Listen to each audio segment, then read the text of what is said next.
साल 2024। भारत के पश्चिमी तट पर बसा एक खूबसूरत और व्यस्त शहर नवजीवनपुर। अचानक यहाँ एक अजीब बीमारी फैलती है। पहले एक अस्पताल में 3 मरीज दाखिल होते हैं, फिर 2 दिन में पूरे शहर में लाशों की कतार लग जाती है। टीवी चैनलों पर ब्रेकिंग न्यूज चल रही है। भारत पर जैविक हमला, वायरस से 200 मौतें, सरकार अलर्ट पर।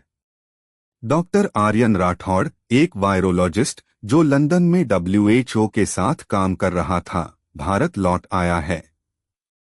उसका छोटा भाई ईशान, जो नवजीवनपुर में EMT था, उसी वायरस का पहला शिकार बना है।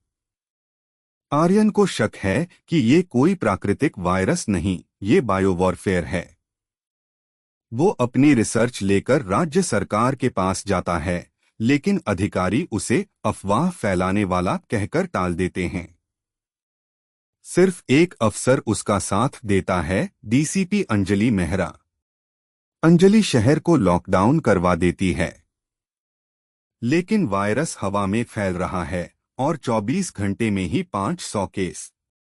आर्यन, अंजलि और एक हैकर नमन की मदद से पता लगाता है कि वायरस को ZG23 नाम दिया गया है और ये किसी विदेशी लैब में बना है। नाम है बायोटाइड फार्मा, जो भारत में एक प्रोजेक्ट चला रही थी।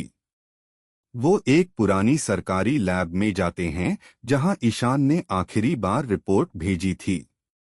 वहां की दीवारों पर लिखा होता है, "we are all infected". Lab में एक सर्वाइवर मिलता है, डॉक्टर फैसल, लेकिन वह पूरी तरह डरा हुआ है। वो सिर्फ इतना कहता है, वो लोग चाहते थे कि वायरस बस एक शहर में फैले, लेकिन अब वो काबू से बाहर है। सरकार और मीडिया दोनों इसे छिपाने की कोशिश कर रहे हैं। लेकिन आर्यन एक फोल्डर खोज लेता है जिसमें ZG23 का पूरा जेनेटिक कोड और एंटीवायरल कॉम्पाउंड की जानकारी है। उस दवा को बनाने के लिए 3 चीजें चाहिए: serum Alexa, spectra cell, enzyme ZT। इनमें से 2 पदार्थ सिर्फ जर्मनी और सिंगापुर में मिलते हैं।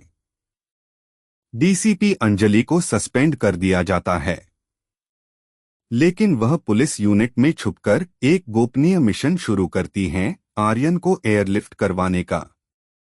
जैसे ही आर्यन एयरपोर्ट पहुंचता है, एक ब्लास्ट होता है, उसकी गाड़ी पलट जाती है।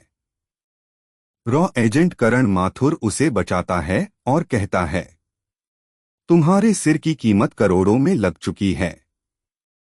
किसी को नहीं चाहिए कि ये इलाज दुनिया के सामने आए। दूसरी ओर बायोटाइड फार्मा का असली चेहरा सामने आता है। उसका CEO एंथनी ब्लेयर एक साइंटिस्ट नहीं, एक कॉरपोरेट टेररिस्ट है।